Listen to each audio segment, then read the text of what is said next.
गीता सत्संग में आप सभी का स्वागत। जहां हम भगवत गीता के तीसरे अध्याय को सूत्र से जानने का प्रयास कर रहे हैं। और आज हम श्लोक 14 और 15 को एक बार पढ़ने के पश्चात आगे की ओर बढ़ेंगे। सभी की ओर से सर को प्रणाम और निवेदन कि आज के गीता सत्संग की शुरुआत करें।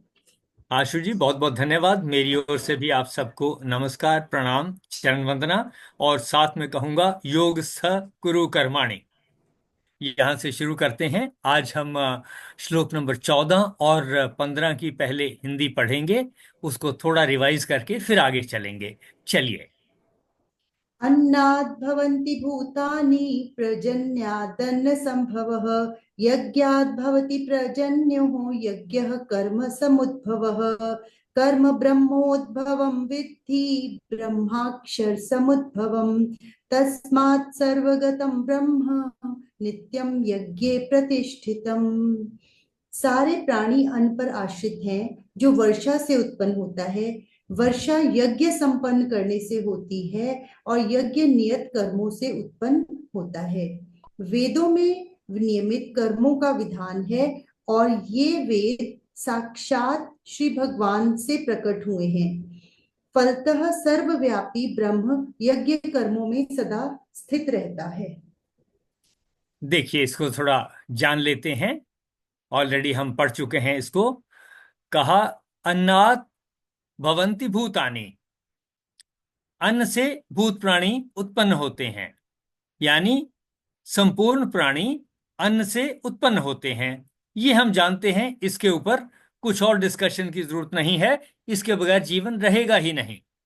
फिर आगे कहा, अन्न संभवः पर्जन्यात्। अन्न की उत्पत्ति वृष्टि से होती है, बारिश से होती है, पानी से होती है। ये भी हम जानते हैं कि जहां पानी नहीं है, मरुस्थल हो जाएंगे, वहां कुछ हरियाली नहीं होगी, पेड़ पौधे नहीं होंगे, अनाज नहीं होंगे, जीवन समाप्त हो जाएगा, वहां जीवन एग्जिस्ट नहीं कर सकता। वृष्टि पर्जन्य यज्ञात भवति। वृष्टि यज्ञ से होती है, बारिश जो है यज्ञ से होती है। इस यज्ञ को कौन कर रहा है? ये सोच किसके पास है? सूर्य देवता के पास है। और उनकी एनर्जी से ये यज्ञ हो रहा है, जिससे वर्षा होती है। तो ये हुआ, वृष्टि यज्ञ से होती है। और आगे कहा, यज्ञ है कर्म सम उद्भव है। यज्ञ यानी वो सोच जिससे सबका भला हो, ये किससे उत्पन्न होती है? कर्म से उत्पन्न होती है। यज्ञ है कर्म सम उद्भव है। यज्ञ कर्म से उत्पन्न होता है। और फिर कर्म किससे उत्पन्न होता है? कर्म ब्रह्म उद्भवम।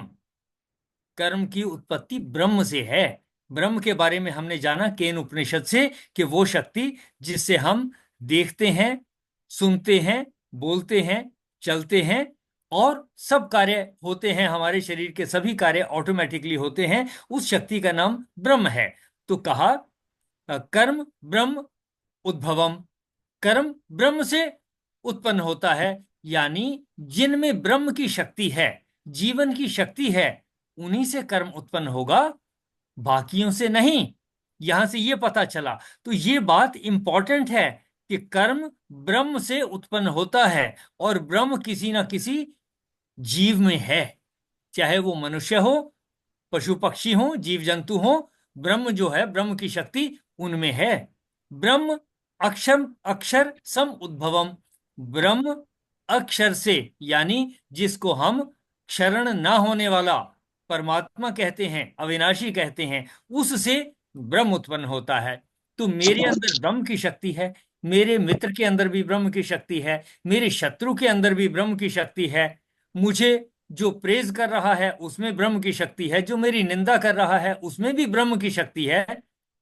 ये ब्रह्म की शक्ति से ही सारे कार्य होते हैं, पहले ये कहा। और ये ब्रह्म की शक्ति उस परम से उत्पन्न होती है, ऐसा कहा गया। इन दो श्लोकों से ये पता चला, इस सीक्वेंस का पता चला। अब इससे अगले श्लोक में चलते हैं आशु जी। श्लोक नंबर 16।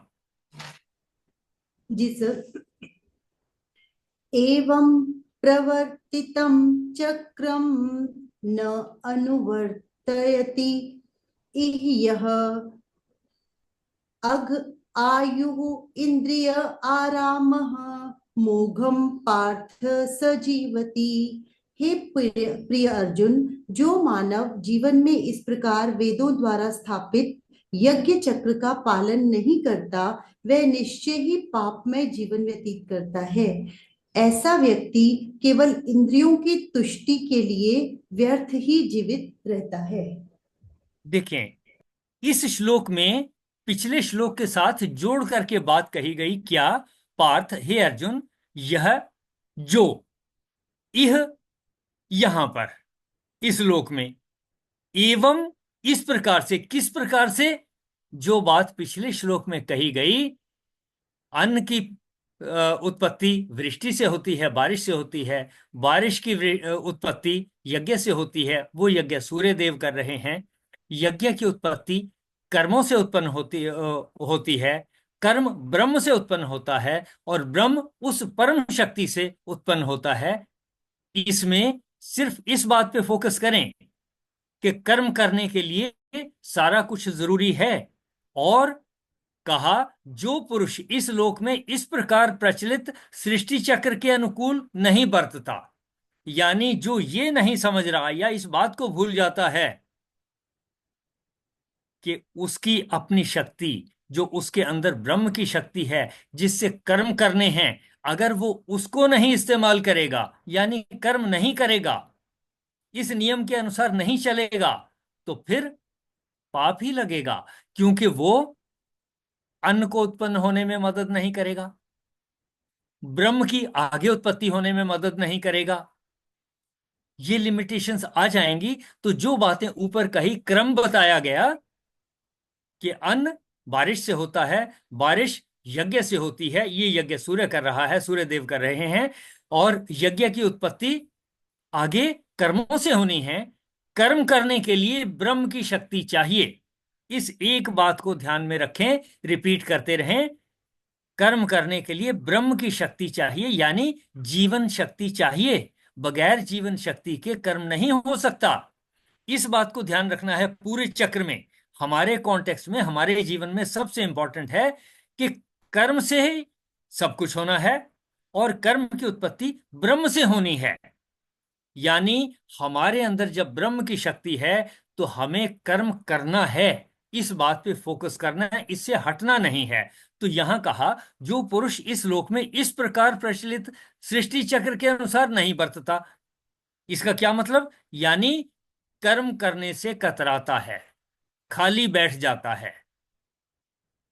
अगर खाली बैठ गया तो उसकी ब्रह्म की शक्ति वेस्ट हो गई, फिर उससे बाकी सबका भला नहीं हो सकता। अगर ऐसा है तो अपने पालन कर्तव्य का पालन नहीं करता, तब वह इंद्रिया राम है, इंद्रियों के द्वारा भोगों में रमण करने वाला, यानी इंद्रियों की जो इनपुट्स हैं वो उनको ले तो रहा है, उनको एंजॉय कर रहा है, लेकिन कर्म नहीं कर रहा अगर, तो तब कहा अघायुः पाप आयु, मोघम जीवति, व्यर्थ ही जीता है। यानी कि अगर हम इंद्रियों से इनपुट जो आ रहे हैं उनको ले लें, इस्तेमाल करें, एंजॉय करते रहें, और कर्म ना करें, कर्म ना करें, तो ब्रह्म की शक्ति व्यर्थ हो रही है।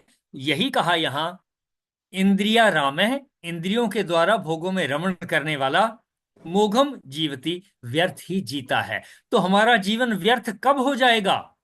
इस प्रश्न का उत्तर ढूंढें। जब हम कर्म नहीं करेंगे। कर्म करना क्यों जरूरी है? क्योंकि हमारे अंदर जो ब्रह्म की शक्ति है उसका उपयोग तो कर लें। किस काम के लिए? सर्वजन सुखाय सर्वजन हिताय, इसके लिए करना। उसका सीक्वेंस बता दिया इससे पहले वाले दो श्लोकों में। इस श्लोक से हमें पता चलता है कि किस कंडीशन में हम व्यर्थ हो जाएंगे, हमारा जीना व्यर्थ हो जाएगा। किस कंडीशन में व्यर्थ हो जाएगा? अगर हम कर्म नहीं करते। क्यों व्यर्थ हो जाएगा? क्योंकि ब्रह्म की शक्ति हमारे पास है, हम उसका उपयोग नहीं कर सकते। कर्म ब्रह्म की शक्ति से ही होने हैं। जिस समय इस शरीर से ब्रह्म की शक्ति हट गई, कोई कर्म नहीं हो सकते फिर। तो जीवन रहते हमने कर्म करने हैं, और अगर हमने ब्रह्म की शक्ति का उपयोग नहीं किया, उससे कर्म नहीं किए, तब हमने, हमारा जीवन जो है पापायु और व्यर्थ हो जाएगा। देखें जरा इस श्लोक का क्या मीनिंग हुआ। इस श्लोक से हमने क्या सीखा कि कब हम पापायु और व्यर्थ हो जाएंगे। कोशिश करें जरा हाँ, कि किस जय श्री जय कंडीशन में हम। कृष्ण। हाँ जी। जय श्री कृष्ण सर। हाँ जी। हम तब पाप युक्त हो जाएंगे जब हम अपनी इंद्रियों से इनपुट तो ले रहे हैं लेकिन हम कर्म नहीं कर रहे हैं। तो कर्म तो हमें करना ही करना है। मेन मकसद हमारा इसमें, जो जब तक हमारे अंदर ब्रह्म शक्ति है, हम जीवित हैं, हमने कर्म करना है। बिल्कुल ठीक, ये बिल्कुल ठीक। इस श्लोक से पता चलता है कि हमारे अंदर ब्रह्म की शक्ति है और कर्म ब्रह्म से उत्पन्न होता है। अगर हम इस ब्रह्म की शक्ति को कर्म करने के लिए इस्तेमाल कर लें तो हम उस चक्र में जो है ठीक जगह फिट हो गए, हमारा रोल ठीक हो गया, तो तब सब कुछ ठीक होगा। तब हम कहेंगे व्यर्थ नहीं जी रहे। और अगर हम इनपुट तो ले रहे हैं, एंजॉय कर रहे हैं, देवताओं से ले रहे हैं, वापस नहीं दे रहे, कर्म नहीं कर रहे, तब कहा जाएगा कि हम व्यर्थ जी रहे हैं, हमारा जीवन व्यर्थ है। देखें जरा इस श्लोक में किसी का कोई प्रश्न या अपनी तरफ से कुछ कहना चाहें कि इस श्लोक से हमने क्या सीखा। एनीवन? चलिए कोई बात नहीं, इससे आगे चलते हैं, इसका रिवीजन चलता रहेगा। आगे चलिए आशु जी। बिना दान करो। इस बात बिना काली माता का मंदिर बन रहा है, उसके लिए दान करते हैं। श्लोक काली माता नंबर बनी है पीछे। 17 के कहते ऊपर दुकान हम पे चलेंगे। श्लोक नंबर 17 की बात करेंगे। लिखा है य तु आत्मरति एव स्यात् आत्मतृप्तः च मानवः आत्मनि एव च संतुष्टः तस्य कार्यम न विद्यते। ये श्लोक नंबर 17 है, हिंदी पढ़ता हूं। तू परंतु, यह जो, मानवः मनुष्य, आत्मरति एव अपने में ही संतुष्ट है। कब संतुष्ट होगा? जब उसके मन में हलचल नहीं चल रही, जब वो योग स्थ कुरु कर्माणि के अनुसार आचरण कर रहा है, तब कोई प्रॉब्लम नहीं होगी। तब कहेंगे आत्मरति, वो अपने आप में संतुष्ट है, यानी वो काम कर रहा है, फल की चिंता नहीं कर रहा। उस परिस्थिति में कहा जाएगा आत्मरति एव, आत्मा में ही रमण करने वाला है, अपने आप में रमण करने वाला है। च, और आत्मतृप्त है, अपने आप में तृप्त। तृप्त कौन? जो योग में स्थित है, जिसके मन में कर्मों का जो भी फल आए हलचल ना हो या मिनिमम हो, उसे कहेंगे वो अपने आप में तृप्त है। च, तथा आत्मनि एव संतुष्ट है, अपने आप में संतुष्ट है। अपने आप में किस चीज में संतुष्ट है? कि देवताओं ने मुझे कुछ दिया, मैं भी उनको कुछ ना कुछ दे रहा हूं, मेरे अंदर ब्रह्म की शक्ति है, मैं उसको इस्तेमाल करके कर्म कर रहा हूं और वो संतुष्ट है। कर्म करने के बाद उसको चिंता भी नहीं है कि उसका क्या फल आएगा। अगर अनुकूल नहीं होगा तो वो अपने कर्मों को बदल लेगा, अपने इनपुट को चेंज कर लेगा, ताकि रिजल्ट वैसा आ जाए जैसा वो चाहता है। तो कहा आत्मनि एव संतुष्ट है, जो स्वयं में ही संतुष्ट है, यानी उसका माइंड पीसफुल है। उसके लिए क्या कहा? तस्य कार्यम न विद्यते, उसके लिए कोई ड्यूटी नहीं है, कोई कार्य नहीं है, वो नेचुरली कर ही रहा है। इस श्लोक से देखें जरा, कोशिश करें हमें क्या समझ में आया। एक बार फिर रिपीट करता हूं। जो अपने आप में संतुष्ट है, कब संतुष्ट होगा? आप अपने आप में रमण करने वाला है। कब है अपने आप में रमण करने वाला? जब उसका मन शांत है, बेचैनी नहीं है। कब नहीं होगी बेचैनी? जब वो समभाव में आकर के कर्मों को कर रहा है। और आत्मतृप्त है, स्वयं में तृप्त है। पहला शब्द था आत्मरति, अपने आप में रत है, परेशानी नहीं। दूसरा कहा आत्मतृप्त है, अपने आप में तृप्त है। यहां पर लिखा है आत्मा में तृप्त, आत्मा में रमण करने वाला, ऐसा कहा है। लेकिन मैं इसको कहता हूं आत्मरति, आत्मा में रत हुआ नहीं, अपने आप में वो रमण कर रहा है। और अगर अपने आप में शांति पूर्वक रमण कर रहा है, तब उसके मन में हलचल नहीं है, तभी रमण कर पाएगा। आत्मरति, दूसरा शब्द आया आत्मतृप्त है, और आगे कहा आत्मनि एव संतुष्ट है। स्वयं में संतुष्ट है। ये तीनों चीजें कब आएंगी? जब मैं योग स्था कुरु कर्माणि के अनुसार चल रहा हूं, तब ये तीन चीजें आएंगी। देखें कौन सी तीन चीजें। आत्मरति, आत्मतृप्त है, आत्मनि संतुष्ट है। आत्मरति, अपने आप में रत, अपने आप में लगा हुआ, अपने कामों में लगा हुआ। आत्मतृप्त है, अपने आप में तृप्त यानी बेचैनी।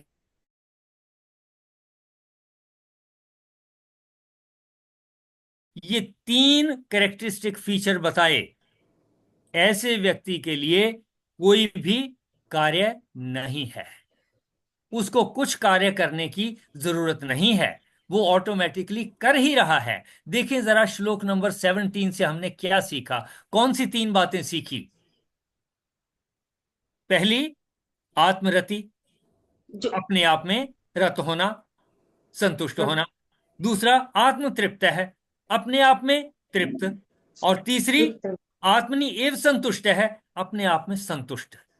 कि जिस व्यक्ति की ये तीन कैरेक्टरिस्टिक फीचर हैं, ये तीन गुण जिसमें आ गए, कौन से तीन गुण हैं देखें जरा। पहला गुण क्या है? आत्मरति, अपने आप में रमण करने वाला, अपने आप में बिल्कुल शांत, ठीक। दूसरा जो गुण क्या है? शांत है, अपने आप में तृप्त है, ठीक। और तीसरा और देखें, दूसरा जो संतुष्ट है, आत्मतुष्ट। अपने आप में संतुष्ट है, यानी अपने आप में समभाव संतुष्ट में है। और ये तीनों चीजें कब आएंगी? जब हम योग स्थ कुरु कर्माणि के हिसाब से चलेंगे, योग में स्थित होकर के जब काम करेंगे। तो ये तीन फीचर पक्के कर लें कि भाई हमारे लिए कब कोई काम करना या ना करना एक बराबर हो जाएगा, तब ऑटोमेटिकली हम कर ही रहे हैं बगैर परेशानी के। ये तीन गुण अगर हमारे में आ जाएं, तो हमारी कोशिश होनी चाहिए हम अपने आप में रत रहें, यानी जो हमारी सोच है उसके अनुसार हम कर्म करते रहें, और हमारा मन प्रसन्न रहे, समभाव में रहे। दूसरा कहा, आत्मतृप्त है। फिर जो हम कर रहे हैं, जो सोच रहे हैं, सर्वजन हिताय सर्वजन सुखाय के हिसाब से, यज्ञ के हिसाब से सोच रहे हैं, तो हमारा मन तृप्त भी हो जाए। पहला, अपने आप में रत हो जाना। दूसरा, अपने आप में तृप्त हो जाना। और तीसरा, अपने आप में संतुष्ट हो जाना। इन तीन गुणों को अगर हम अपने आप में लाने का प्रयास करेंगे, तब हमारे लिए कोई ड्यूटी करने जैसा कुछ रह नहीं जाएगा। उसके लिए कोई कार्यम न विद्यते, उसके लिए कोई ड्यूटी बची नहीं है। क्यों? ऐसा नहीं है कि वो खाली बैठ गया, वो कुछ कर रहा है। कर रहा है तब वो संतुष्ट है। बगैर कार्य किए संतुष्ट होने का कोई मीनिंग नहीं। उसको हम पिछले श्लोकों में जान चुके हैं कि खाली नहीं बैठना है, निठल्ला नहीं बैठना, ये पहले बात हो चुकी। अब जब निठल्ला नहीं बैठना, तो फिर जो कुछ हम कर रहे हैं उससे अगर अपने आप में रत हैं, अपने आप में तृप्त हैं, अपने आप में संतुष्ट हैं, तो फिर जो हम कर रहे हैं वो ठीक ही कर्म हो रहे हैं, वो कर्म जो है संतुष्टि देने वाले हैं। ऐसा इस श्लोक से पता चला। देखें जरा इस श्लोक के बारे में आपका कोई प्रश्न हो या आप कुछ कहना चाहें। सर, ये जब हम आत्म तृप्त और आत्म संतुष्ट में थोड़ा सा और अच्छे से अगर समझ में आ जाए, आत्म तृप्त और हाँ। आत्म संतुष्ट। जयपाल जी से सुन ले और फिर इस बात को भी डिस्कस करते हैं जो आप कह रही हैं। हाँ जी। अगर हम सम रहते हैं, ये तीनों ही हमारे ऊपर बिल्कुल आते हैं। हम रात भी रहते हैं, रजे में भी रहते हैं, पुष्ट भी रहते हैं। अगर सम हो जाए, कोई आदमी बेला नहीं बैठता। जो आदमी सम है, काम उसने ऐसे ही करने हैं और सारा दिन करते रहना उसने। उनके घर का, उनके लिए सारा संसार घर है। उसके पास कोई आ जाएगा, उसका काम पहले करेगा। सम के अंदर तीनों ही आपके ही। कोई अगर हमें सम होने की देरी है, ये तीनों अपने आप ही आ जाएंगे। कुछ और भी आपके आगे आएंगे, वो भी इसके अंदर ही आ जाएंगे। सम ही होने की जरूरत है हमें बस। फिर तो अपने आप ही हम करते भी रहेंगे, हम रजे भी रहेंगे और खुश भी रहेंगे। सम नहीं होते, कुछ नहीं होता फिर जब तक। बस मैं तो यही सम के ऊपर ही आज बिल्कुल आपका श्लोक सम के ऊपर ही है, तो तीनों बस। बहुत बहुत अच्छा जयपाल जी। और भी कुछ मेंबर्स कुछ कह रहे थे, कहीं जरा अपनी बात को पूरा करें, फिर आगे चर्चा करते हैं। तो जब हम इस सिचुएशन में काम करते हैं, बिल्कुल सम रह के आत्मतृप्त हैं, संतुष्ट हैं, तो उस टाइम पे जो हम, जैसे इसमें लिखा है कि वो कार्य नहीं कर रहा है, कहने का मकसद तो ये हुआ कि क्योंकि वो ऑलरेडी अपना पूरा एफर्ट लगा के काम कर रहा है, अपने एफर्ट में उसने कोई कमी नहीं रखी है, इसलिए ही वो संतुष्ट है, इसलिए ही वो तृप्त है, इसलिए ही वो अपने आप में ही रमन कर सकता है। तो उस कंडीशन में तो मतलब कहीं ऐसा आता ही नहीं कि उसने काम नहीं करना, तो इसलिए वो जो भी कर रहा है मतलब नहीं करने के टाइप बराबर ही हो गया, कि क्योंकि उसमें कोई एफर्ट एक्स्ट्रा नहीं लगाना है, वो अपना एक नियत कर्म है उसका कि मेरे को पूरे एफर्ट के साथ अपना काम करना है, वो ये समझ के काम करता है। बिल्कुल ठीक, यानी उसके जो काम है वो नेचुरली और ऑटोमेटिकली हो रहे हैं, वो खाली नहीं बैठा हुआ। तो उसके लिए कोई और ड्यूटी बची हुई नहीं है, क्योंकि कर्म में वो लगा ही हुआ है, कर्म में लगा ही हुआ है। और अगर वो इस बात को ध्यान में रख करके कर रहा है कि मेरी ड्यूटी, ब्रह्म की शक्ति शक्ति जब तक मेरे में है, मेरी ड्यूटी कर्म करने की है। और जब कर्म कर रहा है, तब आत्मरत कब होगा? जब योगस्थ हो रहा है। आत्म तृप्ति कब होगी? जब योग में स्थित है। और आत्म संतुष्टि कब होगी? जब योग में स्थित है। यानी कि ऐसी परिस्थिति में जब हमने जान लिया कि हमारे अंदर ब्रह्म है, ब्रह्म से कर्म उत्पन्न होना है, इसलिए हमने खाली नहीं बैठना, कर्म करना ही है। और ऐसा करते हुए, सृष्टि के इस चक्र के अनुसार चलते हुए, ये जो इससे पहले पूरा सीक्वेंस बना दिया, जिसमें हमने पता लगाया कि हमारा रोल क्या है, क्योंकि हमारा रोल है, हमारे अंदर ब्रह्म की शक्ति है, उससे कर्म उत्पन्न होने हैं, हम उस शक्ति को यूज करके कर्मों में लगे हुए हैं। और अगर कर्मों में लगे हैं, तब अपने आप में रमण कब करूंगा? जब उनके फल से मुझे कोई फर्क नहीं पड़ता, जब उनके फल से मैं आत्मतृप्त हूं, जब उनके फल से मैं संतुष्ट हूं, अपने आप में संतुष्ट हूं, तब फिर मेरे लिए, जब मैं कर्म कर ही रहा हूं, तो फिर और कोई काम बचा नहीं। ऐसा इस श्लोक से पता चलता है। देखिए आशु जी, कहां तक जो प्रश्न आपका था, या और कुछ है तो आप अपने प्रश्न को क्लियर करें और डिस्कस करते हैं। ठीक है सर। तो तीन चीजें हमने यहां से सीख ली। इससे पहले श्लोकों से पता चला हमारे अंदर ब्रह्म की शक्ति है, उससे कर्म उत्पन्न होना है। और इससे भी पहले हम जान चुके हैं कि खाली नहीं बैठना, कर्म करना ही है। और उससे पहले जान चुके हैं योगस्थ कुरु कर्माणि, यानी जब कर्म करें तो उसके फल के साथ हमने बंधना नहीं है। ये चीजें हम जान चुके। अब यहां बात कही, ऐसा हो जाने के बाद जो व्यक्ति ब्रह्म की शक्ति को जानते हुए कर्म कर रहा है, उसके बाद अगर तीन तरीके से उसने तीन कंडीशनों को पूरा कर लिया, आत्मरति ही अपने आप में रत हो गया, शांत हो गया, यानी परेशानी कोई नहीं है। दूसरा, अपने आप में तृप्त हो गया। और तीसरा, अपने आप में संतुष्ट हो गया। अगर ये तीन बातें आ गई, तो जो वो काम कर रहा है हो ही रहे हैं, और उसके मन में कोई परेशानी पैदा नहीं हो रही, वो योगस्थ हो ही गया। उसके सारे कर्म योगस्थ होकर ही हो रहे हैं। तो तब कहा, तस्य कार्यम न विद्यते, उसके लिए कोई कार्य नहीं बचता, ऐसा कहा गया। देखें जरा इस श्लोक में किसी का कोई और प्रश्न है? सर अभी कुछ दिन पहले ना गीतांजलि जी से मिलने के लिए गए थे। गीतांजलि जी आज आपसे बात करेंगे। तो उनके अभी हमने उनके पिताजी का स्वर्गवास हुआ अचानक से ही। तो जब उनसे बात हो रही थी, तो उन्होंने जो बताया, एक्सप्लेन किया अपने फादर को लेकर, वो पूरा का पूरा इस श्लोक से मिलता है। मीन्स जैसे उन्होंने बताया कि वो किस तरह की संतुष्ट आत्मा थे, वो सारा इन श्लोकों के हिसाब से मुझे लगा कि बिल्कुल वैसा ही कुछ था उनके, उनका चरित्र भी। देखें, वो अपने आपको अगर यहाँ व्यक्त करना चाहें, कुछ कहना चाहें तो कहें। उनसे भी हम सीख सकते हैं, एक्सपीरियंस से हम सीखते हैं, जानते हैं। है हरिओम। क्या हाँ जी, हरिओम एवरीवन। हरिओम। So he was 79 years उनकी एज थी। और बहुत एक्टिव रहते थे। सुबह 4 बजे उठते थे और उसके बाद योगा करते थे, ओम नमः शिवाय चैंट करते थे आधे से पौने घंटे तक।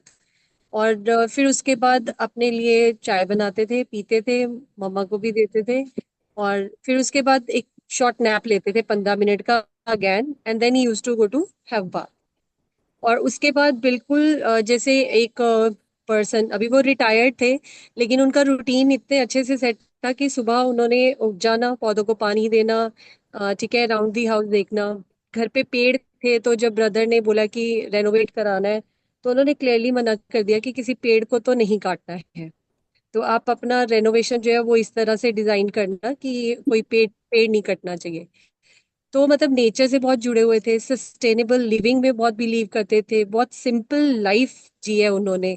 और कभी किसी के लिए बुरा तो कहा नहीं है, लेकिन हमेशा सबको यही सिखाते थे कि मतलब भगवान में विश्वास करना कितना जरूरी है। तो जैसे कभी किसी को स्मोक करते देख लिया तो उसको उसी वक्त पकड़ के और उनको समझाना शुरू कर देना कि तुम स्मोकिंग नहीं करना चाहिए, तुम्हें ये तुम्हारी हेल्थ के लिए ठीक नहीं है, तुम्हारी फैमिली के लिए ठीक नहीं है, उससे ये डिसएडवांटेजेस हैं। तो मतलब बहुत बहुत कुछ सीखने को मतलब मिलता था जब हम उनके पास बैठते थे। तो हमेशा स्पिरिचुअल मतलब लेसन्स ही वो हमें सिखाते थे।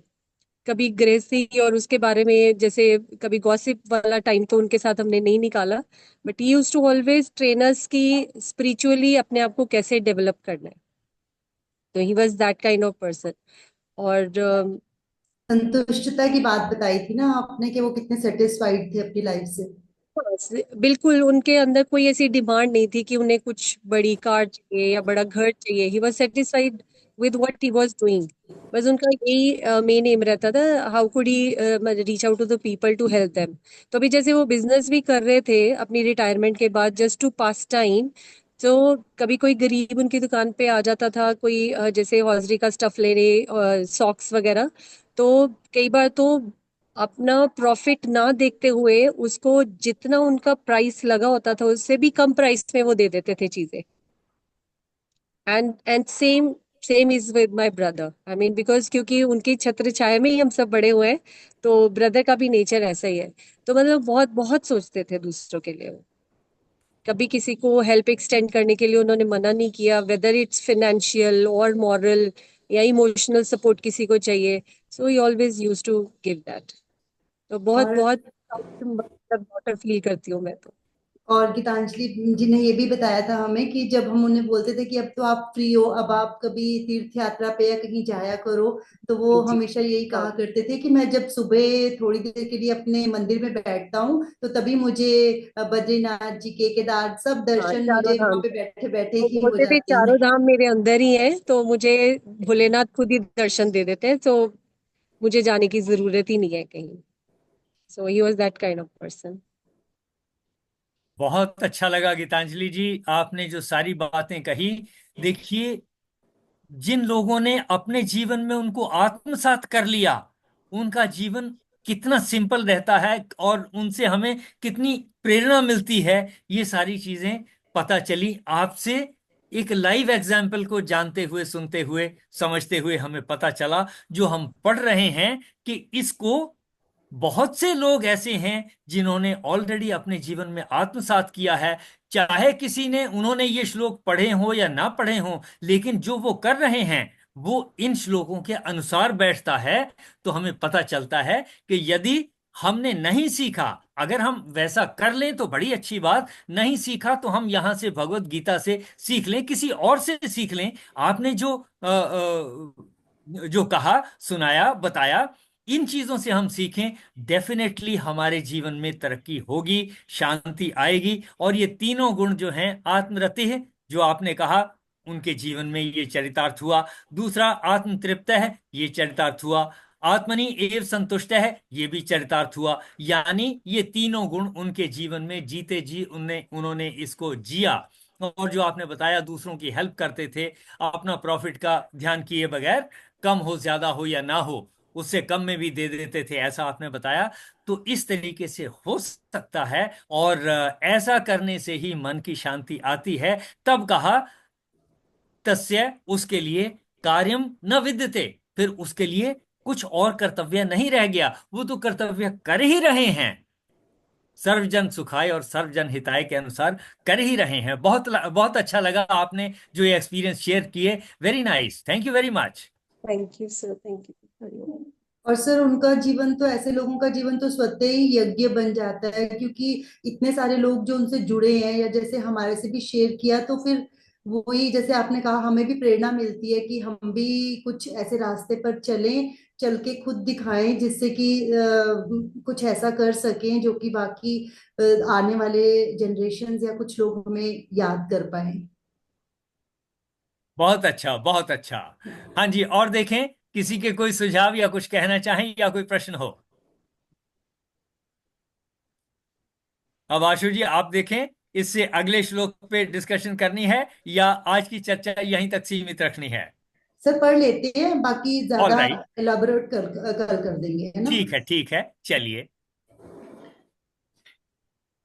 न ऐव तस्य कृतेनर्थः, न अकृतेन इह कश्चन, न च अस्य सर्वभूतेषु कश्चित् अर्थ व्यपाश्रयः।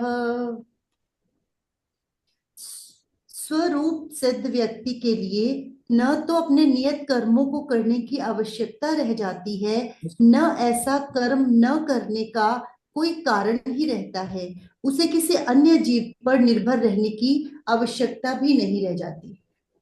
देखिए, संस्कृत के शब्दों को समझते हैं, साथ साथ हिंदी में अर्थ। तस्य, उसका, यह, इस विश्व में, किसका?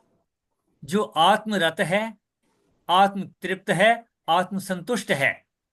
कि जिस व्यक्ति में ये तीन गुण आ गए, उसके बारे में श्लोक नंबर 18 में बात की जा रही है। तस्य यानी उस व्यक्ति का। कौन से व्यक्ति का? जो अपने आप में रत है, संतुष्ट है, तृप्त है, जिसमें ये तीन गुण आ गए, और कर्म तो वो कर ही रहा है। उसके बारे में कहा, उसका, उस महापुरुष का, यह यानी यहां इस विश्व में, न कृतेन, ना तो कर्म कोई वो करे करने से, कश्चन कोई, ना कोई काम करे वो इससे, अर्थ है कोई प्रयोजन है, क्योंकि प्रयोजन तो पूरा हो ही रहा है, यज्ञ का प्रयोजन ऑलरेडी पूरा हो रहा है। तो कहा उस महापुरुष का इस विश्व में न कर्म करने से कोई प्रयोजन रहता है, और आगे कहा न अकृतेन, ना करे तब भी नहीं, क्योंकि वो ऑटोमेटिकली कर ही रहा है। उसके करने और ना करने का कोई डिफरेंस नहीं रह गया, क्योंकि वो जो कर रहे हैं वो डिफाइंड है, वो पहले से कर ही रहे हैं, खाली तो बैठे ही नहीं हुए। और उस करने से वो आत्मरत हैं,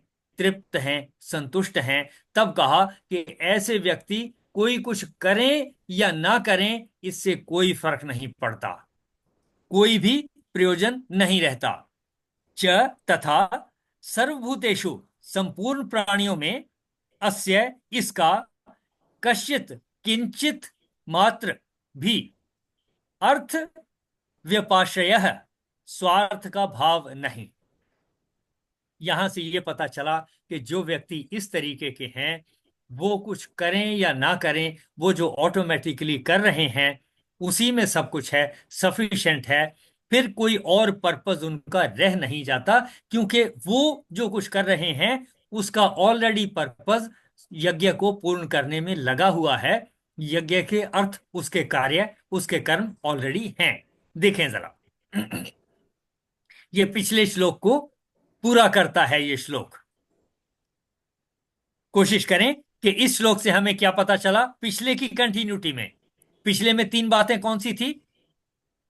आत्मरत, अपने आप में तृप्त, और अपने आप में संतुष्ट। यानी जो कुछ काम वो कर रहा है, उससे ये तीन गुण उसमें ऑलरेडी हैं। रमा हाँ जी। और उसके बाद कहा उस व्यक्ति का, ऐसे व्यक्ति का विश्व में ना तो कुछ वो करे इससे कोई फर्क पड़ना है, और वो कुछ ना करे इससे भी कोई फर्क नहीं पड़ना है, ऐसा कहा गया। और कहा इसका किंचित मात्र भी स्वार्थ का संबंध नहीं रहता। स्वार्थ की तो बात ही नहीं, क्योंकि वो जो काम जिनसे वो संतुष्ट हैं, आत्मरत हैं, और उन कामों के चलते असंतुष्टि का तो मतलब ही नहीं है, योग में स्थित होकर के ही कर रहे हैं। तब कहा कि ऐसे व्यक्ति कुछ करें या ना करें, इससे कोई फर्क नहीं पड़ता। ऐसा श्लोक से, इस श्लोक से समझ में आया। यानी कि हम अपने जीवन में जो कर रहे हैं उससे अगर हम आत्मरत हो गए, तृप्त हो गए, संतुष्ट हो गए, तो फिर हम जो कर रहे हैं या नहीं कर रहे हैं, किसी चीज को किया या किसी चीज को करने से हमने अपने आप को रोक लिया, बराबर की बातें हैं, कोई फर्क नहीं पड़ेगा। क्योंकि मेरा करने में भी कोई स्वार्थ नहीं, मेरा किसी काम को रोकने में, किसी कोई गलत चीज हो रही है मैं उसको होने से रोक दूं, उसमें भी मेरा कोई स्वार्थ नहीं होगा। ऐसा इस श्लोक से समझ में आता है।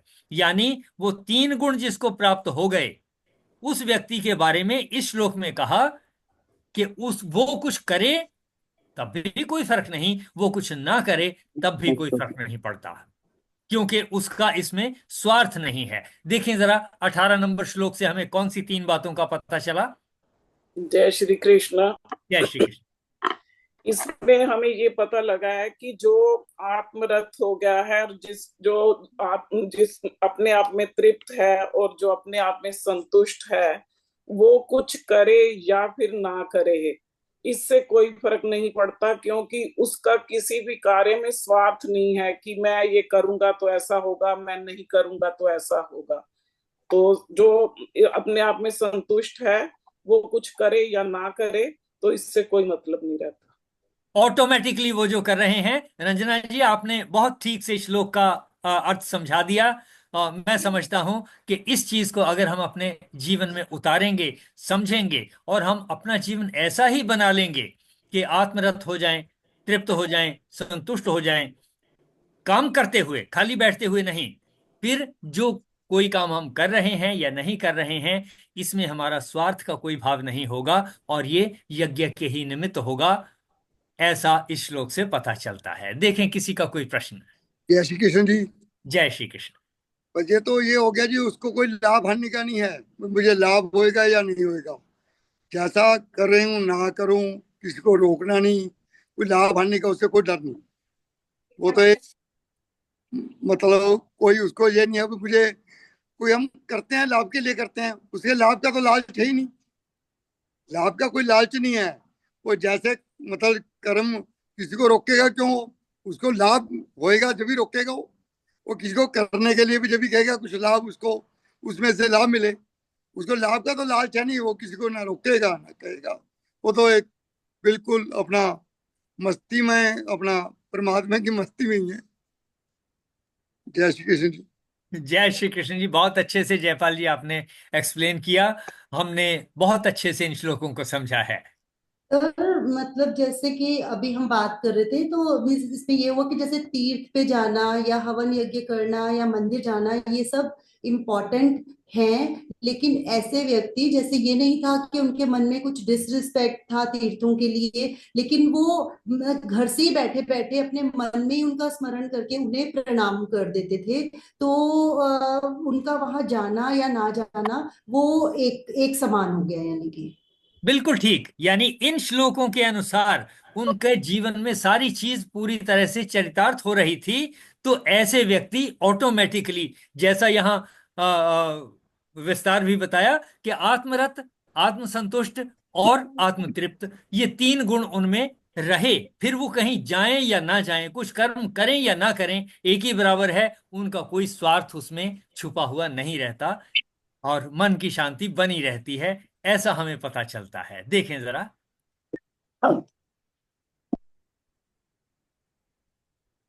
हाँ जी आशु जी, मेरा चलिए ख्याल है सर, आज की चर्चा को यहीं तक सीमित रखते हैं। ठीक है सर।